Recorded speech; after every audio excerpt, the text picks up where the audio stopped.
Hi, ನನ್ನ ಹೆಸರು ಪ್ರಕೃತಿ. ತುಂಬಾ ಖುಷಿ ಆಯಿತು ನನಗೆ ನನ್ನ ಮ್ಯಾನಿಫೆಸ್ಟೇಷನ್ ವಿಡಿಯೋಲಿ ಎಷ್ಟು ಕಮೆಂಟ್ಸ್ನ ನೋಡಿ ತುಂಬಾ ಖುಷಿ ಆಯಿತು. ಥ್ಯಾಂಕ್ ಯು ಸೋ ಮಚ್ ಅಷ್ಟೊಂದು ಪ್ರೀತಿಗೆ ಆ್ಯಂಡ್ ಅಷ್ಟೊಂದು ರೆಸ್ಪಾನ್ಸಿಗೆ. ನಾನು ಈ ಚಾನಲ್ನ ಓಪನ್ ಮಾಡಿದ್ದ ರೀಸನ್ನೇ ಅದು. ನಾನೇನೇನು ಕಲಿತೀನಿ ಅದನ್ನು ಶೇರ್ ಮಾಡಬೇಕು, ನಿಮ್ಮಿಂದನೂ ನಾನು ಕಲಿಬೇಕು ಅಂತ ಅಂದ್ಬಿಟ್ಟು. ಸೊ ಮ್ಯಾನಿಫೆಸ್ಟೇಷನ್ ಬಗ್ಗೆ ನಾನು ಹಾಕಿದೆ. ಅದಾದಮೇಲೆ ಇವಾಗ ನಾನು US ಅಲ್ಲಿ MS ಹೇಗೆ ಮಾಡೋದು ಅನ್ನೋ ಜರ್ನಿ ಪ್ರೊಸೀಜರ್ ಬಗ್ಗೆ ವೀಡಿಯೋಸ್ನ ಹಾಕ್ತಾ ಇದ್ದೆ. ಈ ಸ್ವಲ್ಪ ದಿನದಿಂದ ನಾನು ಡಿಸೈಡ್ ಮಾಡಿದೆ ವೀಡಿಯೋಸ್ ಮಾಡೋದು ಬೇಡ ಮ್ಯಾನಿಫೆಸ್ಟೇಷನ್ ಬಗ್ಗೆ ಅಂತ. There was 2 reason. ಏನಕ್ಕೆ ಅಂದರೆ, ಒಂದು ನನಗೆ ಯಾವುದೇ ರೆಸ್ಪಾನ್ಸ್ ಸಿಗ್ತಿರ್ಲಿಲ್ಲ ಅಲ್ವಾ, ಅದಕ್ಕೆ ಏನು ಯೂಸ್ ಆಗ್ತಿಲ್ಲ ಅನಿಸುತ್ತೆ ಯಾರಿಗೂ ಅಂತ ಅಂದ್ಕೊಂಡೆ ನಾನು, ಅದಕ್ಕೆ ಬಿಟ್ಬಿಟ್ಟಿದ್ದೆ. ಆಮೇಲೆ second reason is I am okay to share my personal story if it help someone ಅಂತ ಅಂದರೆ I am completely okay. But there are few incidents ಹೇಗೆ ಅಂದರೆ ದಿ ಬ್ಯಾಡ್ ಇಂಟೆನ್ಷನ್ಸ್ ಇರುತ್ತೆ ಅಲ್ಲ, ಅದು ಕೂಡ ನನಗೆ ಎಫೆಕ್ಟ್ ಆಗ್ತಾಯಿತ್ತು ಯಾರ್ಯಾರು ನೋಡ್ತಾರೆ ಅದರಿಂದ. So that made me to stop uploading about manifestation. But ಇವಾಗ ರಿಯಲೈಸ್ ಆಗಿದ್ದೇನಂತ ಅಂದರೆ, ಎಷ್ಟು ಪಾಸಿಟಿವ್ ರೆಸ್ಪಾನ್ಸ್ ಬರ್ತಾ ಇದೆ ನಮ್ಮ ಲೈಫಲ್ಲಿ. ಬೋತ್ ನೆಗೆಟಿವ್ ಕೂಡ ಇರುತ್ತೆ, ಪಾಸಿಟಿವ್ ಇರುತ್ತೆ. ನಾವು ಏನು ತೊಗೊಂತೀವಲ್ವ, ಏನು ರಿಸೀವ್ ಮಾಡ್ತೀವಿ ಅದು ನಮಗೆ ಎಫೆಕ್ಟ್ ಆಗುತ್ತೆ ಅಂತ ಅನಿಸ್ತು.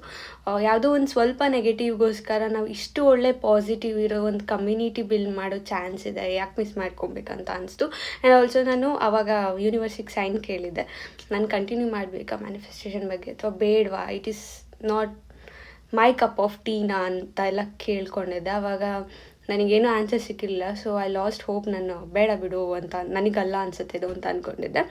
ಬಟ್ ಇವಾಗ ಎಷ್ಟೊಂದು ರೆಸ್ಪಾನ್ಸ್ ನೋಡಿದ್ಮೇಲೆ ಅನಿಸ್ತು, ಸೊ ಐ ಶುಡ್ ಕಂಟಿನ್ಯೂ ಅಂತ. ಇದರಿಂದನೇ ನೀವು ನೋಡ್ಬೋದು, ನಾವು ಯಾವಾಗ ಕೇಳ್ತೀವಿ ತಕ್ಷಣ ನಮಗೆ ಸಿಗಲ್ಲ, ತುಂಬ ಟೈಮ್ ತೊಗೊಳುತ್ತೆ.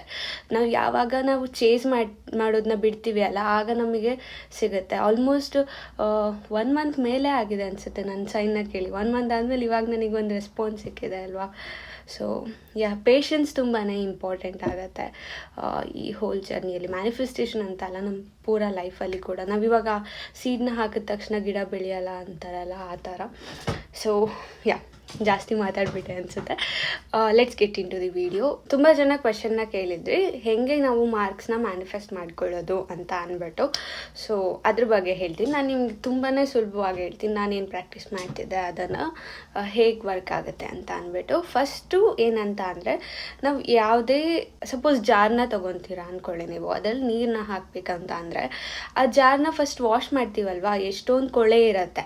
ಆ ಕೊಳೆ ಇರೋ ಜಾರಿಗೇ ನೀವು ನೀರು ಹಾಕಿದ್ರೆ ಏನಾಗುತ್ತೆ, ಪುನಃ ಅದು ಕೊಳೆ ನೀರಾಗತ್ತೆ. ಅದೇ ಥರನೇ ನಮ್ಮ ಮೈಂಡಲ್ಲಿ ಎಷ್ಟೊಂದು ಭಯ ಇರುತ್ತೆ. ಇವಾಗ ಎಕ್ಸಾಮ್ ಅಂದರೆ, ಅಯ್ಯೋ ನಾನು ಇಷ್ಟೊಂದು ಓದಬೇಕು, ನಂಗೆ ಇಷ್ಟು ಮಾರ್ಕ್ಸ್ ಬರಬೇಕು, ಇಷ್ಟು ಮಾರ್ಕ್ಸ್ ಸಿಕ್ಕಿಲ್ಲ ಅಂದರೆ ನಂಗೆ ಈ ಕಾಲೇಜಲ್ಲಿ ಸೀಟ್ ಸಿಗಲ್ಲ ಅಥವಾ ನಂಗೆ ಸ್ಕಾಲರ್ಶಿಪ್ ಸಿಗಲ್ಲ ಅನ್ನೋದೆಲ್ಲ ಇರುತ್ತೆ, ಭಯ ಇರುತ್ತೆ, ಮತ್ತು ನೆಗೆಟಿವ್ ಥಾಟ್ಸ್ ಇರುತ್ತೆ. ಅದು ಏನಂದರೆ, ಒಂದು ನಾವೇ ನಮ್ಮ ಪಾಸ್ಟ್ ಎಕ್ಸ್ಪೀರಿಯನ್ಸಿಂದ ಬಂದಿರುತ್ತೆ. ಯಾವಾಗಲೂ ಒಂದು ಸರಿ ನೀವು ಓದಿದ್ರು ನಿಮಗೆ ಮಾರ್ಕ್ಸ್ ಸಿಕ್ಕಿರಲ್ಲ ಅಂತ ಇರುತ್ತೆ, ಅಥವಾ ನೀವು ಓದಿರ್ತೀರ, ನಿಮಗಿಂತ ಜಾಸ್ತಿ ಯಾರೋ ಓದಿಲ್ದಲೇ ಇರೋ ನಿಮ್ಮ ಫ್ರೆಂಡ್ದು ಮಾರ್ಕ್ಸ್ ಜಾಸ್ತಿ ಬಂದಿರುತ್ತೆ, ಅಥವಾ ನಿಮ್ಮ ಸುತ್ತ ಇರ್ತಾರೆ ಅಲ್ವಾ, ಅವ್ರು ಏನಾದರೂ ಹೆದರಿಸಿರ್ತಾರೆ. ಆ ಥರ ಎಲ್ಲ ಭಯ, ನೆಗೆಟಿವ್ ಥಾಟ್ಸ್ ಏನೇನಿರುತ್ತೆ ಅದನ್ನು ರಿಮೂವ್ ಮಾಡಬೇಕು. ಸೊ ಆವಾಗ ನೀವು ಕ್ಲಿಯರ್ ಆಗಿ ಇರುತ್ತೆ, ಖಾಲಿ ಸ್ಪೇಸ್ ಇರುತ್ತೆ. ಸೊ ನೀವು ಅಲ್ಲಿ ಏನಾದರೂ ಹಾಕ್ಬೋದು ಕ್ಲೀನಾಗಿರೋ ಮೈಂಡಲ್ಲಿ, ಕ್ಲಿಯರ್ ಆಗಿರೋ ಮೈಂಡಲ್ಲಿ. ಸೊ ಅದನ್ನು ಲೆಟ್ ಗೋ ಮಾಡಬೇಕಂತ ಅಂದರೆ ನೀವು ಒಂದು ಶೀಟಲ್ಲಿ ಬರಿಬೇಕು. ನಿಮ್ಗೆ ಏನೇನು ಭಯ ಇದೆ ಅಲ್ಲ, ಫಸ್ಟು ಐ ಲೆಟ್ ಗೋ ಅಂತ ಬರೆದ್ಬಿಟ್ಟು, ಅಥವಾ ಕನ್ನಡದಲ್ಲೇ ಆಗಲಿ, ಇದನ್ನು ನನ್ನ ಲೈಫಿಂದ ನಾನು ತೆಗಿತಾ ಇದ್ದೀನಿ ಅಥವಾ ನನ್ನ ಮೈಂಡಿಂದ ತೆಗಿತಾ ಇದ್ದೀನಿ ಅಂತ ಬರೆದ್ಬಿಟ್ಟು ಎಲ್ಲನೂ ಬರೀತಾರೆ. ನೀವು ಪಾಸ್ಟು, ಪ್ರೆಸೆಂಟು, ಫ್ಯೂಚರ್ ಅದೆಲ್ಲ ಥಿಂಕ್ ಮಾಡಿಬಿಡಿ. ಐ ಲೆಟ್ ಗೋ ಅಂದ್ಬಿಟ್ಟು ನಿಮ್ಗೆ ಬರೀರಿ. ನಿಮ್ಮ ಸ್ಟೋರೀಸ್ ಇದ್ರೆ ಸ್ಟೋರೀಸ್ ಬರೀರಿ, ಅಥವಾ ಏನಾದರೂ ಪರ್ಟಿಕ್ಯುಲರ್ ಭಯ ಇರುತ್ತಲ್ಲ, ಈ ಥರ ಹಿಂಗಾಯಿತು, ನಂಗೆ ಅದು ಭಯ ಇದೆ, ಅಥವಾ ನಂಗೆ ಮಾರ್ಕ್ಸ್ ಬರುತ್ತಾ ಇಲ್ವಾ ಅನ್ನೋದು ಭಯ ಇದೆ, ನನಗೆ ಈ ಸಬ್ಜೆಕ್ಟ್ಸಲ್ಲಿ ಅಷ್ಟು ಇಂಟ್ರೆಸ್ಟ್ ಇಲ್ಲ, ಆದರೆ ನಾನು ಪಾಸ್ ಆಗಬೇಕು ಅಂತ ಇದೆ, ನಂಗೆ ಭಯ ಆಗ್ತಿದೆ, ಅಥವಾ ನೆಗೆಟಿವ್ ಥಾಟ್ ಇದೆ, ಅದೆಲ್ಲ ಬರೆದ್ಬಿಟ್ಟು ಆ ಶೀಟ್ನ ಟೇರ್ ಮಾಡಿ, ಇಲ್ಲ ಅಂದರೆ ಫೈರಲ್ಲಿ ಬರ್ನ್ ಮಾಡಿ, ಆಮೇಲೆ ಟೇರ್ ಮಾಡಿರೋ ಶೀಟ್ನ ನೀವು ಟಾಯ್ಲೆಟಲ್ಲಿ ಡಿಸ್ಪೋಸ್ ಮಾಡ್ಬೋದು. ಸೊ ಒಂದ್ಸರಿ ನಮ್ಮ ಮೈಂಡಲ್ಲಿರೋ ಗಾರ್ಬೇಜ್ನ ನಾವು ಕ್ಲಿಯರ್ ಮಾಡಿದ್ಮೇಲೆ ನಮ್ಮ ಮೈಂಡ್ ತುಂಬ ಕ್ಲೀನಾಗಿರುತ್ತೆ, ಶಾಂತವಾಗಿರುತ್ತೆ. ಆವಾಗ ನೀವು ಮ್ಯಾನಿಫೆಸ್ಟೇಷನ್ ಟೆಕ್ನಿಕ್ನ ಯೂಸ್ ಮಾಡ್ಬೋದು. ಪ್ರೆಸೆಂಟ್ ಟೆನ್ಸಲ್ಲಿ ನಿಮಗೆ ಎಷ್ಟು ಮಾರ್ಕ್ಸ್ ಇದೆ ಅಲ್ಲ, ಅದನ್ನು ಕ್ಲಿಯರ್ ಆಗಿಟ್ಕೊಳ್ಳಿ. 100ಗೆ 90 ಬೇಕಾ, ಅಥವಾ 100ಗೆ 80 ಬೇಕಾ, ಆ ಥರ ಕ್ಲಿಯರಾಗಿ ಎಷ್ಟು ಪರ್ಸೆಂಟೇಜ್ ಬೇಕು. ಇಲ್ಲ ಅಂದರೆ ನಿಮಗೆ ಒಂದು ಒಳ್ಳೆ ಕಾಲೇಜ್ಗೆ ಹೋಗಬೇಕು, ನಂಗೆ ಎಷ್ಟು ಪರ್ಸೆಂಟೇಜ್ ಬೇಕಿರ್ತಾ ಇರುತ್ತೆ ಅಲ್ವಾ, ನಿಮಗೆ ಗೊತ್ತಿರಲ್ಲ ಎಷ್ಟು ಪರ್ಸೆಂಟೇಜ್ ನಿಮಗೆ ಒಳ್ಳೇದಂತ. ಸೊ ನೀವು ಡ್ಯಾಶ್ ಅಂತ ಹಾಕ್ಬಿಟ್ಟು ಯೂನಿವರ್ಸಿಟಿಗೆ ಹೇಳ್ಬೋದು, ಇದಕ್ಕೆ ನೀವು ಪ್ರೆಸೆಂಟ್, ಪಾಸ್ಟ್, ಫ್ಯೂಚರ್ ಅಂತ ಏನೋ ಸೆಂಟೆನ್ಸ್ನ ಕನ್ಫ್ಯೂಸ್ ಮಾಡ್ಕೊಬೇಡಿ. ನಿಮಗೆ ಹೆಂಗೆ ಅನ್ಸುತ್ತೆ ಅಲ್ವಾ ಹಾಗೆ ಬರೀರಿ. ಯೂನಿವರ್ಸಿಟಿಗೆ ಹೇಳಿ ನನಗೆ ಯಾವುದು ಬೆಸ್ಟ್ ಕಾಲೇಜ್ ಅಂತ ಇರುತ್ತೆ, ಅಥವಾ ನನಗೆ ಆ ಕಾಲೇಜ್ಗೆ ಹೋಗೋಕ್ಕೆ ಇಷ್ಟು ಮಾರ್ಕ್ಸ್ ಅಂತ ಇರುತ್ತೆ, ಅಷ್ಟನ್ನು ಕೊಡು ಅಂತ ಅಂದ್ಬಿಟ್ಟು ಕೇಳಿ. ಸೊ ನಿಮಗೆ ಯಾವುದು ಪರ್ಫೆಕ್ಟ್ ಅಂತ ಇರುತ್ತೆ. ಯಾಕಂದರೆ ನಾವೆಲ್ಲ ನಮಗೆ ಗೊತ್ತಿಲ್ಲ ಫ್ಯೂಚರಲ್ಲಿ ಏನಾಗುತ್ತೆ ಅಂತ. ನಾವು ಯಾವುದೋ ಒಂದು ರಿಮೋಟ್ ಕಾರಿಗೆ ಆಸೆ ಪಡ್ತಾ ಇರ್ತೀವಿ, ಬಟ್ ಯೂನಿವರ್ಸ್ ನಮಗೆ ದೊಡ್ಡದು ಟೆಸ್ಲಾ ಕಾರ್ನ, I know there is a lot of difference, ಕೊಡೋ ಆಸೆ ಇರುತ್ತೆ. ಸೊ ನಾವು ಯಾಕೆ ಕಮ್ಮಿಗೆ ಸೆಟಲ್ ಡೌನ್ ಆಗಬೇಕಲ್ವ? You should be open to all the opportunities. So ಆ ಥರ ಮಾಡ್ಬೋದು. ಇಲ್ಲ ನಿಮಗೆ ಪರ್ಫೆಕ್ಟ್ ನಂಗೆ ಇಷ್ಟೇ ಮಾರ್ಕ್ಸ್ ಬೇಕು ಅನ್ನೋದು ಮೈಂಡಲ್ಲಿದ್ದರೆ ಅದನ್ನು ಕೂಡ ಬರಿಬೋದು. ಅದಕ್ಕೆ ನೀವು ಯಾವುದೇ ಟೆಕ್ನಿಕ್ಸ್ನ ಯೂಸ್ ಮಾಡ್ಬೋದು. ಬೇ ಲೀಫ್ ಮ್ಯಾನಿಫೆಸ್ಟೇಷನ್ ಇರ್ಬೋದು, ಶೀಟ್ ಮೇಲೆ ಬರಿಬೋದು ಒಂದು ಪೇಪರ್ ಮೇಲೆ, ಆಮೇಲೆ ವಿಜುವಲೈಸ್ ಮಾಡ್ಬೋದು. ಆ ಶೀಟ್ ಮೇಲೆ ಬರೆದ್ಮೇಲೆ ಏನು ಮಾಡಬೇಕು ಅಂತ ಕೇಳಿದರೆ, ಅದನ್ನು ಪಿಲ್ಲೋ ಕೆಳಗೆ ಇಟ್ಕೊಂಡು ಎವ್ರಿ ಡೇ ಓದ್ಬೋದು ಎಕ್ಸಾಮ್ ಇರೋವರೆಗೂ. ಯಾಕಂದರೆ ಅದು ಒಂದು ಪಾಸಿಟಿವ್ ರಿಮೈಂಡರ್ ಥರ ಕೊಡ್ತಿರುತ್ತೆ ನಿಮಗೆ. ಭಯ ಏನಿಲ್ಲ, ನಾನು ಓದ್ತಾ ಇದ್ದೀನಿ, ನನ್ನ ಕೆಲಸ ನಾನು ಮಾಡ್ತಾ ಇದ್ದೀನಿ, ಯೂನಿವರ್ಸ್ ನನಗೆ ಪಾಸಿಟಿವ್ ಬ್ಲೆಸ್ಸಿಂಗ್ಸ್ನ ಕೊಡುತ್ತೆ ಅಂತ. ಆ್ಯಂಡ್ ಆಫ್ಟರ್ ದಟ್ ನೀವು ಅದನ್ನು ಫೈರಲ್ಲಿ ಬೆಂಕಿಯಲ್ಲಿ ಹಚ್ಚಿಬಿಟ್ಟು ಊದಬೇಕಾಗುತ್ತೆ ಆಚೆಗಡೆ ಏರಿಗೆ, ಆವಾಗ ಅದು ಹೋಗುತ್ತೆ. ಸೊ ಆ ಥರ ಡಿಸ್ಪೋಸ್ ಮಾಡ್ಬೋದು. ಇಲ್ಲ ಅಂದರೆ ನೀರಿನಲ್ಲಿ ಹಾಕಿಬಿಟ್ಟು ಅದನ್ನು ಯಾವುದಾದ್ರೂ ಗಿಡಕ್ಕೆ ಹಾಕಿದ್ರೆ ಅದು ಓಕೆ. ತುಂಬಾ ತಲೆ ಕೆಡಿಸ್ಕೊಂಬೇಡಿ. ಏನು ಗೊತ್ತಾ, ಮ್ಯಾನಿಫೆಸ್ಟೇಷನ್ ಅನ್ನೋದು ನಮಗೆ ಹೆಕ್ಟಿಕ್ ಆಗಬಾರ್ದು. ನನಗೆ ಈ ಕೆಲಸ ಇದೆ, ನಾನು ಇದನ್ನು ಮಾಡ್ತಿದ್ದೀನಿ ಏನೋ ಟೆನ್ಷನಲ್ಲಿ ಅಥವಾ ಡೆಸ್ಪರೇಟಲ್ಲಿ ನಾವು ಮಾಡಿದರೆ ಆ ಎನರ್ಜಿ ಯೂಸ್ ಆಗಲ್ಲ. ನೀವು ಕಾಮಾಗಿ ಪೀಸಾಗಿ, ಅದು ನೀವು ಚಿಕ್ಕವರಿರುವಾಗ ಆಟ ಆಡ್ತಿದ್ರಿ ನೋಡಿ, ಆ ಥರ ಇಟ್ಕೊಳ್ಳಿ. ಅದನ್ನು ಹ್ಯಾಪಿಯಾಗಿ ಬಿಲೀವ್ ಮಾಡಿ. ಈಗ ನಾವು ದೇವಸ್ಥಾನಕ್ಕೆ ಹೋದರೆ ಚಿಕ್ಕವರಿರುವಾಗ ಹೇಳ್ತಿದ್ರಲ್ಲ ನಮ್ಮ ಪೇರೆಂಟ್ಸ್, ನಿಂಗೇನು ಬೇಕು ಅದನ್ನು ಕೇಳ್ಕೊ ಅಂತ. ನಾವು ಅವಾಗ ಸ್ವಲ್ಪನೂ ಡೌಟ್ ಪಡ್ತಿರ್ಲಿಲ್ಲ, ಕೇಳ್ಕೊತಿದ್ವಿ ಅಲ್ವಾ? ಸೊ ಹಾಗೇ ಇದನ್ನು ಕೂಡ. ಓಕೆ, ಐ ಹೋಪ್ ನಿಮ್ಗೆ ಅರ್ಥ ಆಗಿದೆ ಅಂತ.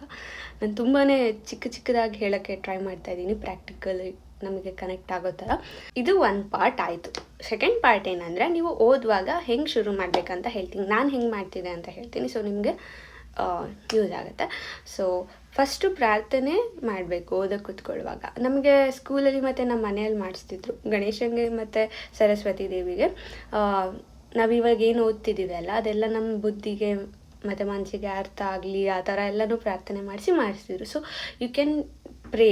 ನಾನೇನು ಮಾಡ್ತಿದ್ದೆ ಅಂದರೆ, ನನಗೆ ಕೃಷ್ಣ ಅಂದರೆ ತುಂಬ ಇಷ್ಟ. ಸೊ ನಾನು ಕೃಷ್ಣನಿಗೆ ಪ್ರೇ ಮಾಡ್ಕೊತಿದ್ದೆ. ಯೂಶ್ವಲಿ ಇಂಜಿನಿಯರ್ಸ್ ಎಲ್ಲ ರಿಲೇಟ್ ಆಗ್ಬೋದು. ನಾಳೆ ನಮಗೆ ಇಂಟರ್ನಲ್ಸ್ ಇದೆ ಅಂದರೆ ನಾವು ಓದ್ತಿದ್ದಿದ್ದೆ ಹಿಂದಿನ ದಿನ.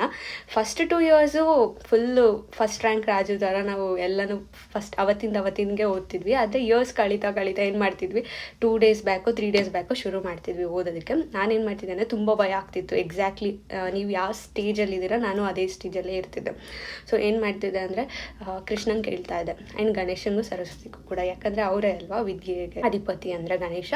ಸೊ ಅದಕ್ಕೆ ಕೇಳ್ಕೊತಾ ಇದ್ದೆ, ನಾಳೆ ಏನೇನು ಕ್ವೆಶನ್ಸ್ ಬರುತ್ತೆ ಅಲ್ವಾ, ಅದೆಲ್ಲನೂ ಕೂಡ ನನಗೆ ಯಾವುದಂತ ಅಟ್ಲೀಸ್ಟ್ ಹೇಳು, ಪಾಸ್ ಆಗೋಷ್ಟಾದರೂ ಕೊಡಿಸು ಅನ್ನೋ ಥರ ಫಸ್ಟ್ ಇರುತ್ತೆ. ಯಾಕಂದರೆ ನಾವು ಪಾಸಿಂಗ್ ಅನ್ನೋದು ಕ್ರೈಟೀರಿಯಾ. ಅದಾದಮೇಲೆ 50, ಅದಾದಮೇಲೆ 80, ಸ್ವಲ್ಪ ಇನ್ಕ್ರೀಸ್ ಆಗಬೇಕು. ಒಂದೇ ಸರಿ 80 ಅಂದ್ಬಿಟ್ರೆ ಆಗಲ್ಲ. ಸೊ ಆ ಥರ ಕೇಳ್ಕೊತಿದ್ದೆ.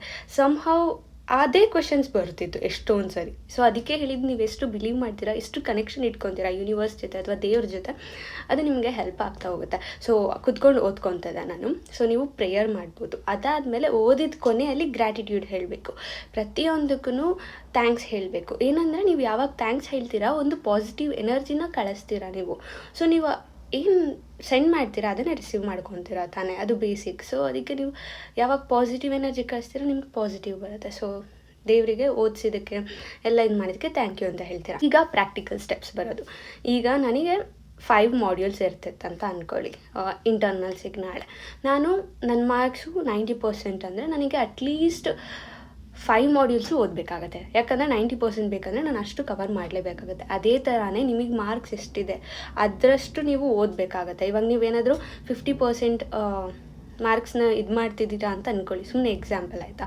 ನೀವು 3 ಮಾಡ್ಯೂಲ್ಸ್ ಓದಿದ್ರು ಸಾಕು ಅಲ್ವಾ. ಸೊ ನೀವು ಎಷ್ಟು ಮಾರ್ಕ್ಸ್ನ ಮ್ಯಾನಿಫೆಸ್ಟ್ ಮಾಡ್ತಿದ್ದೀರಾ, ಅದಕ್ಕೆ ನೀವು ಎಷ್ಟು ಓದಬೇಕು ಅನ್ನೋದು ನಿಮಗೆ ಕ್ಯಾಲ್ಕುಲೇಟ್ ಮಾಡೋಕ್ಕೆ ಈಸಿಲಿ ಬಂದೇ ಬರುತ್ತೆ. ಅದಕ್ಕೆ ಬೇಕಂದರೆ ನೀವು ನಿಮ್ಮ ಸೀನಿಯರ್ಸ್ನ ಕೇಳ್ಬೋದು, ಹೆಂಗಿತ್ತು ಎಕ್ಸಾಮು ಅಂತ ಅಂದ್ಬಿಟ್ಟು. ಅದಾದಮೇಲೆ ಮಾಕ್ ಪೇಪರ್ಸ್ನ ಅಟೆಂಡ್ ಮಾಡಬೇಕಾಗತ್ತೆ. ಲೈಕ್ ಹೆಂಗಿರುತ್ತೆ ಮಾಕ್ ಪೇಪರ್ಸ್ ನಮಗೆ ಸಿಗುತ್ತೆ ಅಲ್ವಾ, ಅದನ್ನು ತೊಗೊಂಡು ನಾವು ಬರಿಬೇಕಾಗತ್ತೆ. ಅವಾಗ ನಮ್ಗೆ ಗೊತ್ತಾಗುತ್ತೆ ನನಗೆ ಎಷ್ಟು ಮಾರ್ಕ್ಸ್ ಬರ್ಬೋದು ಅಂತ ಅಂದ್ಬಿಟ್ಟು. ಆದಮೇಲೆ ಥರ್ಡ್ ಅಂತ ಅಂದರೆ ಓಲ್ಡ್ ಪೇಪರ್ಸ್ ಇರುತ್ತೆ ಅಲ್ವಾ, ಅದನ್ನೆಲ್ಲ ಕೂಡ ರೆಫರ್ ಮಾಡ್ಬೋದು. ಮ್ಯಾನಿಫೆಸ್ಟೇಷನ್ ಅನ್ನೋದು ಒಂದು ಪಾರ್ಟ್ ಅಷ್ಟೇ. ಆದರೆ ನಿಮ್ಮ ವರ್ಕ್ ಏನಿದೆ ಅದನ್ನು ನೀವು ಮಾಡಲೇಬೇಕಾಗತ್ತೆ. ನಾವು ಯಾವಾಗ ನಮ್ಮ 100% ಎಫರ್ಟ್ ಆಗ್ತೀವಲ್ಲ ಆವಾಗ ಮಾತ್ರ ನಮಗೆ ಸಿಗೋದು. ಸುಮ್ಮನೆ ನಾನೇನೋ ಮಾಡಿದೆ ಅದು ಬಂದುಬಿಡ್ತು ಅದು ಎಲ್ಲ ಸುಳ್ಳು. ಈಗ ಹೇಳ್ತಾರೆ ಅಲ್ವಾ, write down in a paper and it will come to you ಅಂತ. ಕೆಲವೊಂದು ವಿಷಯದಲ್ಲಿ ಆಗುತ್ತೆ, ಯಾಕಂದರೆ ಕೆಲವೊಂದು ಏನಂತ ಇರುತ್ತೆ ಅಂದರೆ ನಿಮ್ಮ ಎಫರ್ಟ್ಸ್ ಬೇಕಾಗಿರಲ್ಲ, ಆದರೆ ಎಷ್ಟೋ ವಿಷಯಕ್ಕೆ ನಿಮ್ಮ ಎಫರ್ಟ್ಸ್ ಬೇಕಾಗಿರುತ್ತೆ. ಫಾರ್ ಎಕ್ಸಾಂಪಲ್ ಎಕ್ಸಾಮಲ್ಲೇ ತೊಗೊಳ್ಳಿ. ಸೊ ನೀವು ಏನು ಮಾಡಬೇಕಂದ್ರೆ, ಒಂದು ದೊಡ್ಡ ಟಾಸ್ಕ್ ಇದೆ ನಿಮಗೆ ಎಕ್ಸಾಮಲ್ಲಿ ಸ್ಕೋರ್ ಮಾಡೋದು, ಅದನ್ನು ಡಿವೈಡ್ ಮಾಡ್ಕೊತಾ ಬನ್ನಿ. ಈ ಚಿಕ್ಕ ಚಿಕ್ಕ ಸ್ಟೆಪ್ಸ್ ಆಗಿ ನೀವು ಇಷ್ಟು ಮಾರ್ಕ್ಸ್ ಇದೆ, ನನಗೆ ಇಷ್ಟು ಟೈಮ್ ಇದೆ, ನಾನು ಇಷ್ಟು ಡಿವೈಡ್ ಮಾಡ್ಕೊಬೇಕು, ಇಷ್ಟು ಡೇಸಲ್ಲಿ ಇಷ್ಟಿಷ್ಟು ಮುಗಿಸ್ಬೇಕು.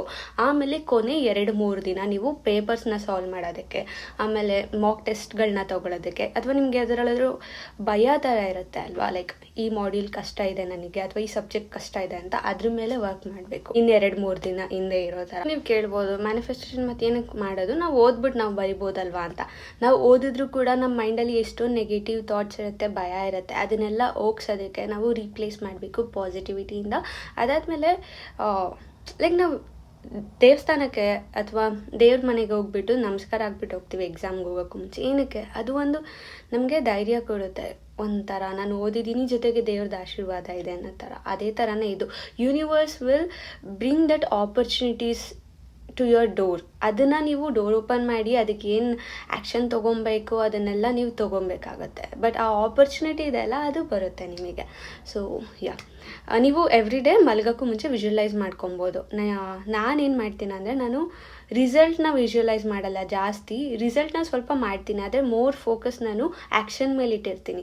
ಈಗ ನಾನು ವೆಯ್ಟ್ ಲಾಸ್ ಆಗಬೇಕು ಅಂತ ಅಂದರೆ ನಾನು ಓಡುತ್ತಿರೋದು, ರನ್ನಿಂಗ್ ಮಾಡ್ತಿರೋದು, ಅಥವಾ ಜಿಮ್ ಮಾಡ್ತಿರೋದು, ಅಥವಾ ಹೆಲ್ದಿ ಫುಡ್ ತಿಂತಿರೋದು, ಡಯಟ್ ಮಾಡ್ತಿರೋದು, ಆ ಥರ ವಿಜುವಲೈಸ್ ಮಾಡ್ತೀನಿ, ಆ್ಯಕ್ಷನ್ನ ವಿಜುವಲೈಸ್ ಮಾಡ್ತೀನಿ. ಯಾಕಂದರೆ ನೀವು ಆ್ಯಕ್ಷನ್ ಮಾಡಿದ್ರೆ 100% ಅಲ್ಲಿ ರಿಸಲ್ಟ್ ಸಿಗುತ್ತೆ. ಯಾವಾಗ ನೀವು ಪಾಸಿಟಿವ್ ಎಲಿಮೆಂಟಲ್ಲಿ ಬಿಲೀವ್ ಮಾಡ್ತಿದ್ದೀರಾ ಆವಾಗ ಇನ್ನೂ ಜಾಸ್ತಿನೇ ಅದಕ್ಕೆ ಆ್ಯಡ್ ಆಗುತ್ತೆ, ಆವಾಗ ಅದು ಸಿಗುತ್ತೆ. ಸೊ ನಾನು ಆ್ಯಕ್ಷನ್ ಮೇಲೆ ಜಾಸ್ತಿ ಫೋಕಸ್ ಮಾಡ್ತೀನಿ. ಅದಾದಮೇಲೆ ಎಂಡ್ ಕೂಡ ರಿಸಲ್ಟ್ನ ಕೂಡ ವಿಜುವಲೈಸ್ ಮಾಡ್ತೀನಿ. ಹೇಗೆ ಅಂದರೆ, ಇವಾಗ ನಾನು ಸಣ್ಣ ಆಗೋದಕ್ಕಿಂತ ಹೆಲ್ದಿ ಆಗಿದ್ದೀನಿ ಅನ್ನೋ ಥರ ಎಲ್ಲನೂ ಕೂಡ. ಸೊ ಹಾಗೇ ನೀವು ನಿಮ್ಮ ಮಾರ್ಕ್ಸ್ನ ನೀವು ಡೈಲಿ ಓದ್ತಾ ಇದ್ದೀನಿ, ನನಗೆ ಈ ಸಬ್ಜೆಕ್ಟ್, ಯಾವ ಸಬ್ಜೆಕ್ಟ್ ತುಂಬ ಕಷ್ಟ ಇರುತ್ತೆ ಅನ್ಸುತ್ತಲ್ವ, ಅದನ್ನೇ ಎವ್ರಿ ಡೇ ಒಂದೊಂದು ಸಬ್ಜೆಕ್ಟ್ನ ಮಾಡ್ಬೋದು. ನಿಮ್ಗೆ ಆಲ್ರೆಡಿ ಅದು ಆಗಿದೆ ಅನ್ನೋ ಥರ. ಲೈಕ್ ನೀವು ಮೈಂಡಲ್ಲಿ ಒಂದು ನಿಮ್ಮದೇ ಫಿಲಮು ಓಪನ್ ಮಾಡ್ತೀರಾ, ಮಲ್ಕೊಂಡ ತಕ್ಷಣ ನಿಮ್ಮ ಫಿಲಮ್ ಓಡ್ತಿರುತ್ತೆ ತಲೆಯಲ್ಲಿ. ನೀವು ಓದ್ತಿರ್ತೀರಾ ಎವ್ರಿ ಡೇ, ಎಕ್ಸಾಮ್ಗೆ ಹೋಗ್ತೀರಾ, ಎಕ್ಸಾಮಲ್ಲಿ ತುಂಬ ಕಾನ್ಫಿಡೆಂಟ್ ಆಗಿರ್ತೀರಾ. ಆಮೇಲೆ ನಿಮಗೆ ಅದು ಧೈರ್ಯ, ಕಾನ್ಫಿಡೆನ್ಸ್ ಇರುತ್ತೆ, ನಾನು ಇಷ್ಟು ಓದಿದ್ದೀನಿ, ಇಷ್ಟು ಬರೀತೀನಿ ಅಂತ ಅಂದ್ಬಿಟ್ಟು. ಇವಾಗ ನಾನು 5 ಮಾಡ್ಯೂಲ್ಸು ಓದಿರ್ತೀನಿ ಅಂದ್ಕೊಳ್ಳಿ, ರಿವೈಸ್ ಮಾಡಿ 3 ಟೈಮ್ಸು, ನನಗೆ ಆ ಕಾನ್ಫಿಡೆನ್ಸ್ ಇರುತ್ತೆ, ಅಟ್ಲೀಸ್ಟ್ ನನಗೆ 90 ಮೇಲೆ ಬಂದೇ ಬರುತ್ತೆ ಅಂತ. ಆ ಕಾನ್ಫಿಡೆನ್ಸ್ನ ನೀವು ಮ್ಯಾನಿಫೆಸ್ಟ್ ಮಾಡ್ತೀರಾ ಮೈಂಡಲ್ಲಿ. ಸೊ ಅದು ಮಾಡಿಕೊಂಡು ಲೆಟ್ ಗೋ ಮಾಡ್ತೀರಾ, ನನ್ನ ಹತ್ರ ಆಲ್ರೆಡಿ ಕಾನ್ಫಿಡೆನ್ಸ್ ಇದೆ ಅಂತ. ನೀವು 1 ಡೇ ವಿಜುವಲೈಸ್ ಮಾಡಿ ಬಿಟ್ಟರು ಸಾಕು, ಅದೇನು ಡೈಲಿ ಮಾಡಬೇಕಂತ ಇಲ್ಲ. ಆಮೇಲೆ ನಿಮಗೆ ಯಾವಾಗ ಭಯ ಆಗುತ್ತಲ್ಲ, ಆವಾಗ ನೀವು ಸರೆಂಡರ್ ಆಗ್ಬೋದು ಯೂನಿವರ್ಸಿಗೆ ಅಥವಾ ದೇವರಿಗೆ, ಪ್ರೇ ಮಾಡ್ಬೋದು, ಅಥವಾ ನಿಮ್ಗೆ ಏನು ಅನ್ಸುತ್ತಲ್ಲ ಅದನ್ನು ಹೇಳ್ಬೋದು. ಆ್ಯಂಡ್ ದೆನ್ ಆವಾಗಲೂ ಕೂಡ ವಿಜುವಲೈಸ್ ಮಾಡ್ಬೋದು.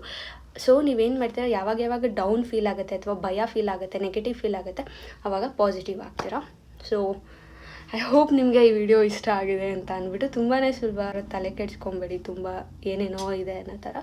ನಿಮ್ಗೇನು ಅನಿಸುತ್ತೆ ಅದನ್ನು ಮಾಡಿ, ನಿಮ್ಮ ಪಾಡಿಗೆ ನೀವು ಓದ್ಕೊಳ್ಳಿ, ಜೊತೆಗೆ ಇದನ್ನು ಪ್ರಾಕ್ಟೀಸ್ ಮಾಡ್ಕೊಳ್ಳಿ ಅಷ್ಟೇ. ಸೊ ನಾನು ನಿಮಗೆ ಇನ್ನೊಂದು ಸ್ಟೋರಿ ಶೇರ್ ಮಾಡಬೇಕು. ನಂದು ಮಾರ್ಕ್ಸ್ ಮ್ಯಾನಿಫೆಸ್ಟ್ ಮಾಡ್ಕೊಳ್ಳುವಾಗ ನಾನು ಕಲ್ತಿದ್ದು ಒಂದು ಲೆಸನ್ನು ನಿಮಗೂ ಹೆಲ್ಪ್ ಆಗ್ಬೋದು ಅಂತ ಅಂದ್ಕೊಂಡಿದ್ದೀನಿ. ನಾನು ಇಂಜಿನಿಯರಿಂಗಲ್ಲಿ ಓದುವಾಗ ಒಂದು ಸೆಮ್ಮಲ್ಲಿ ಏನಾಗಿತ್ತು ಅಂದರೆ, ಲೈಕ್ ಆಲ್ಮೋಸ್ಟ್ 3 ಇಯರ್ಸಿಂದ ನಮ್ಮ ಕ್ಲಾಸಲ್ಲಿ ಒಬ್ರದ್ದು, ನಂದು ಅವ್ರದ್ದು, ಲೈಕ್ ಇಬ್ಬರು ಈಕ್ವಲ್ ಆಗಿ ಓದ್ತಾ ಇದ್ವಿ. ಬಟ್ ಎಲ್ಲ ನನ್ನ ಫ್ರೆಂಡ್ಸ್ ಏನು ಮಾಡ್ತಿದ್ರು ಅಂದರೆ, 1-2-3 ಮಾರ್ಕ್ಸ್ ಜಾಸ್ತಿ ಬರುತ್ತಿರೋದ್ರಿಂದ ಅವ್ರಿಗೆ ಪ್ರಿಫರೆನ್ಸ್ ಕೊಡ್ತಿದ್ರು, ಅಥವಾ ನನಗೆ ಸ್ವಲ್ಪ ಇದಾಗಿ ನೋಡ್ತಿದ್ರು. ಸೊ ನನಗೆ ಆ ಈಗೋ ಟ್ರಿಗರ್ ಆಯಿತೋ, ಅಥವಾ ನನ್ನಲ್ಲಿರೋ ಸೆಲ್ಫ್ ರೆಸ್ಪೆಕ್ಟ್ ಏನಾದರೂ ಆಯಿತೋ, ನಂಗೆ ಗೊತ್ತಿಲ್ಲ ಏನು ಟ್ರಿಗರ್ ಆಯ್ತಂತ. ನಾನು ಡಿಸೈಡ್ ಮಾಡಿದೆ, ನಾನು ಆ ಸಿಮ್ಮಲ್ಲಿ ಅದಕ್ಕಿಂತ ಜಾಸ್ತಿ ತೆಗಿಲೇಬೇಕು, ನಾನು ಪ್ರೂವ್ ಮಾಡಬೇಕು ಅಂತ ಅಂದ್ಬಿಟ್ಟು, ಬೇರೆಯವ್ರಿಗೆ ಪ್ರೂವ್ ಮಾಡಬೇಕು ಅನ್ನೋದು ನನ್ನಲ್ಲಿ ಇದ್ದಿತ್ತು. ಆ್ಯಂಡ್ ಆಲ್ಸೋ ನನಗೂ ಪ್ರೂವ್ ಮಾಡ್ಕೋಬೇಕು that I am capable of having friends around me ಅನ್ನೋ ಥರ. ಆದರೆ ನಾನು ಮಾಡಿದೆ ಆಯಿತಾ, ಸಿಜಿಲ್ ಎಲ್ಲ ಬರ್ಕೊಂಡು ಎಲ್ಲ ಮಾಡಿದ್ದೆ. ಆ್ಯಂಡ್ ನಂಗೆ ಅನಿಸುತ್ತೆ, ನಾನು ಎಕ್ಸ್ಪೆಕ್ಟ್ ಮಾಡ್ತಿರೋ ಅಷ್ಟು ಮಾರ್ಕ್ಸ್ನ ನಾನು ಅಷ್ಟು ಎಫರ್ಟ್ಸ್ ಹಾಕ್ತಿರ್ಲಿಲ್ಲ ಅಂತ ಅಂದ್ಬಿಟ್ಟು. ಸೊ ಇದರಲ್ಲಿ ನನಗೆ ಸಿಗಲಿಲ್ಲ. ಆದರೆ ನೆಕ್ಸ್ಟ್ ಸೆಮಿಸ್ಟರಲ್ಲಿ ನಾನು ಏನೂ ಇರಲಿಲ್ಲ, ನಾನು ಓದಬೇಕು, ನಾನು ಇಷ್ಟು ಪರ್ಸೆಂಟ್ ತೆಗಿಬೇಕು ಅನ್ನೋದಷ್ಟೇ ಇದ್ದಿದ್ದು. ಸೊ ನಾನು ನನ್ನ ಪಾಡಿಗೆ ನಾನು 100% ಎಫರ್ಟ್ ಆಗದೆ ನಾನು ನಿಮ್ಗೆ ಹೇಳ್ದನಲ್ಲ ಹೆಂಗೆ ಡಿವೈಡ್ ಮಾಡ್ಕೊಂಡು ಓದಬೇಕು ಅಂತ. ದೊಡ್ಡ ಟಾಸ್ಕ್ನ ಚಿಕ್ಕ ಮಾಡಿಕೊಂಡು every day little steps count ಆಗುತ್ತೆ. ನಿಮ್ಗೆ ಎವ್ರಿ ಡೇ ಕೂಡ ಕೌಂಟ್ ಆಗುತ್ತೆ, ಯಾವುದೋ ಒಂದು ಫೈನಲ್ ಗೋಲ್ ಕೌಂಟ್ ಆಗಲ್ಲ. ಸೊ ಆ ಥರ ಹಾಕಿದೆ. ನಂಗೆ ಗೊತ್ತಿಲ್ಲ, ಇಡೀ ಇಂಜಿನಿಯರಿಂಗಲ್ಲಿ ಸೆಮಿಸ್ಟರ್ಲಿ ನನಗೆ ಅವ್ರಿಗಿಂತ ಜಾಸ್ತಿ ಪರ್ಸೆಂಟೇಜ್ ಬಂದಿದ್ದು. ನನಗೆ ಫುಲ್ ಶಾಕ್. ಆ್ಯಂಡ್ ನನಗೆ ಅಷ್ಟೇನು ಖುಷಿಯಾಗಿಲ್ಲ, ಯಾಕಂದರೆ ನಾನು ಆ ಟೈಮಲ್ಲಿ ನನ್ನ ಮಿಸ್ಟೇಕ್ನ ನಾನು ಕಲ್ತಿದ್ದೆ. ನಾನು ಯಾರಿಗೂ ಕಂಪೇರ್ ಮಾಡ್ಕೋಬಾರ್ದು, ನಾನು ಯಾರ ಜೊತೆನೂ ಕಾಂಪಿಟೇಷನಲ್ಲಿಲ್ಲ. ಇದು ನನ್ನ ಲೈಫು, ನನಗೆ ಹೇಗೆ ಬೇಕೋ ನಾನು ನನ್ನ ಇದರಲ್ಲಿ ಹೋಗ್ತೀನಿ. ನಾನು ಯಾವುದೇ ರೇಸಲ್ಲಿಲ್ಲ ಕಾಂಪಿಟೇಷನ್ ಮಾಡೋದಕ್ಕೆ ಅಥವಾ ಕಂಪೇರ್ ಮಾಡ್ಕೊಳ್ಳೋದಕ್ಕೆ. It's okay. ಯಾರು ನಮಗೆ ನಿಜವಾಗ್ಲೂ ಜೊತೆಲಿರ್ಬೇಕು ಅನಿಸುತ್ತೆ, ಫ್ರೆಂಡ್ಸ್ ಆಗಲಿ ಇದಾಗಲಿ, ಅವ್ರು ಇದ್ದೇ ಇರ್ತಾರೆ. ಯಾವುದೇ ಮನಿ ನೋಡಿ ಆಗಲಿ, ಮಾರ್ಕ್ಸ್ ನೋಡಿ ಆಗಲಿ, ಬ್ಯೂಟಿ ನೋಡಿ ಆಗಲಿ, ಅಥವಾ ಮತ್ತೊಂದು ನೋಡಿ ಆಗಲಿ, ಜೊತೆಲಿರೋರು ಬೇಕಾಗಿಲ್ಲ, ಟ್ರೂ ಇರೋರು ಇರ್ತಾರೆ ಅನ್ನೋ ಥರ ಮೈಂಡ್ ಫಿಕ್ಸ್ ಆಗಿದೆ. ಬಟ್ ನಂಗೆ ತುಂಬ ಶಾಕ್ ಆಗಿದ್ದೇನೆಂದರೆ, ಆ ಇಡೀ ಇಂಜಿನಿಯರಿಂಗಲ್ಲಿ ನಾನು ಯಾವತ್ತೂ ಬೀಟ್ ಮಾಡೋಕ್ಕಾಗಿರಲಿಲ್ಲ. ಆದರೆ ಲಾಸ್ಟ್ ಇಯರಲ್ಲಿ ನಾನು ಯಾವಾಗ ಲೆಟ್ ಗೋ ಮಾಡಿದೆ ಅಲ್ವಾ, ಆವಾಗ ಬಂತು. ಸೊ ಮ್ಯಾನಿಫೆಸ್ಟೇಷನ್ ಟೈಮು ತೊಗೊಳುತ್ತೆ. ನಿಮಗೆ what meant for you it will come to you. ಆದರೆ ಯಾವುದು ಲೆಸನ್ಸ್ ಕಲಿಸ್ಬೇಕು, ಲೆಸನ್ಸು ಕಲಿಸುತ್ತೆ. ಸೊ ಹೀಗೆಲ್ಲನೂ ಇರುತ್ತೆ. ನನಗೆ ಶೇರ್ ಮಾಡಬೇಕಂತ ಅನಿಸ್ತು, ಅದಕ್ಕೆ ಶೇರ್ ಮಾಡಿದೆ. ಆ್ಯಂಡ್ ಆಲ್ಸೋ ಇನ್ನೊಂದು ಕ್ವೆಶನ್ ಕೇಳಿದರೆ, ಎಷ್ಟು ದಿನ ಮ್ಯಾನಿಫೆಸ್ಟ್ ಮಾಡ್ಕೊಬೇಕಂತ. ಯಾವುದೇ ರೀತಿ ರೂಲ್ಸ್ ಆ್ಯಂಡ್ ರೆಗ್ಯುಲೇಷನ್ ಏನೂ ಇಲ್ಲ. ನಾವು ಎಷ್ಟು ಹ್ಯೂಮನ್ಸ್ ಇರ್ತೀವಲ್ವ, ಅಷ್ಟು ಥರದ್ದು ವೇಸ್ ಇರುತ್ತೆ ಅಂತೆ ನಮಗೆ. Whether it may be in spiritual part ಅಥವಾ ಎಲ್ಲಾದರೂ. ನಾವೆಲ್ಲರೂ ಡಿಫ್ರೆಂಟ್, ನಾವೆಲ್ಲ ಯೂನಿಕ್, ಆದರೆ ನಾವೆಲ್ಲ ಒಂದು. ದಟ್ಸ್ ವಾಟ್ ಕೃಷ್ಣ ಸೀಸ್ ಅಲ್ವಾ, ವಸುದೈವ ಕುಟುಂಬಕಂ ಅಂತ. ಓಕೆ, ಎಲ್ಲಿಗೆ ಹೋಯಿತು ವಿಷಯ. ಕಮಿಂಗ್ ಟು ದಿಸ್ ಕ್ವೆಶನ್ ಏನಂತ ಅಂದರೆ, ನೀವು ನಿಮ್ಮ ಮನಸ್ಸಿಗೆ ಎಷ್ಟು ಅನಿಸುತ್ತೆ ಅಲ್ವಾ ಅಷ್ಟು ಮಾಡಿ. ನನಗೆ ಎಷ್ಟೊಂದು ಸರಿ ಜಸ್ಟ್ 1 ನಿಮಿಷ ಅದ್ರ ಬಗ್ಗೆ ವಿಜುವಲೈಸ್ ಮಾಡ್ಕೊಳ್ತೀನಿ, ಲೆಟ್ ಗೋ ಮಾಡಿಬಿಡ್ತೀನಿ. ನಾನು ಹೇಳ್ತೀನಿ ಕೃಷ್ಣಂಗೆ, ನಂಗೆ ಅದು ಯಾವಾಗ ಬರಬೇಕು, ಇನ್ ಕೇಸ್ ಅದು ಬರಲೇಬೇಕು ಅನ್ನೋದಿದೆ, ಅದು ಬರುತ್ತೆ, ಇಲ್ಲಾಂದರೆ ಇಟ್ಸ್ ಓಕೆ ಅಂತ. ಐ ನೋ ಕಾಯೋ ಫೇಸ್ ತುಂಬಾ ಕಷ್ಟ ಇರುತ್ತೆ, ಡೆಸ್ಪ್ರೇಟ್ ಆಗಿರ್ತೀವಿ. ಕೆಲವೊಂದು ನಾವು ಅಂದ್ಕೊಂಡಿರೋದು ಬರಲ್ಲ, ಯಾಕಂದರೆ ನಿಮಗೆ ಅದಕ್ಕಿಂತ ಜಾಸ್ತಿ ಇರೋದು ಸಿಗುತ್ತೆ ಅಂತ ಅಂದ್ಬಿಟ್ಟು. But coming to the marks, ನೀವು ಎಷ್ಟು ಎಫರ್ಟ್ಸ್ ಆಗ್ತಿರಲ್ಲ, ಖಂಡಿತವಾಗ್ಲೂ ಅಷ್ಟೇ ಸಿಗುತ್ತೆ. ನಾನು ಹೇಳಿದೆ ನೋಡಿ ನಿಮಗೆ, ಬರೀ ಮ್ಯಾನಿಫೆಸ್ಟೇಷನ್ ನಾನು ಹಿಂಗೆ ಮಾಡ್ತಿದ್ದೀನಿ ಮಾರ್ಕ್ಸ್ ಬಂದುಬಿಡುತ್ತೆ ಅಲ್ಲ, ನಮ್ಮ ಆ್ಯಕ್ಷನ್ ತುಂಬಾ ಇಂಪಾರ್ಟೆಂಟು. ನಾನು ಅದಕ್ಕೆ ಹೇಳೋದೇನೆಂದರೆ, ನೀವು ಆ್ಯಕ್ಷನ್ನ ಮ್ಯಾನಿಫೆಸ್ಟ್ ಮಾಡಿಕೊಳ್ಳಿ, ನಿಮಗೆ ರಿಸಲ್ಟ್ ಆಟೋಮೆಟಿಕ್ಕಾಗಿ ಬರುತ್ತೆ. ಹಂಗಂತ ವಿಜುವಲೈಸಲ್ಲಿ ಮಾರ್ಕ್ಸ್ನ ವಿಜುವಲೈಸ್ ಮಾಡ್ಕೋಬಾರ್ದು ಅಂತಲ್ಲ, ಅದನ್ನು ಮಾಡಿ, ಆದರೆ ಜಾಸ್ತಿ ಫೋಕಸ್ ಆ್ಯಕ್ಷನ್ ಮೇಲೆ ಇರಲಿ. ಐ ಹೋಪ್ ನಿಮಗೆ ಈ ವಿಡಿಯೋ ಯೂಸ್ಫುಲ್ ಆಗಿದೆ ಅಂತ ಅಂದ್ಬಿಟ್ಟು. ಏನಾದರೂ ಡೌಟ್ಸ್ ಇದ್ದರೆ ಅಥವಾ ಸಜೆಷನ್ಸ್ ಇದ್ದರೆ ಕಮೆಂಟಲ್ಲಿ ತಿಳಿಸಿ. See you in the next video. Bye.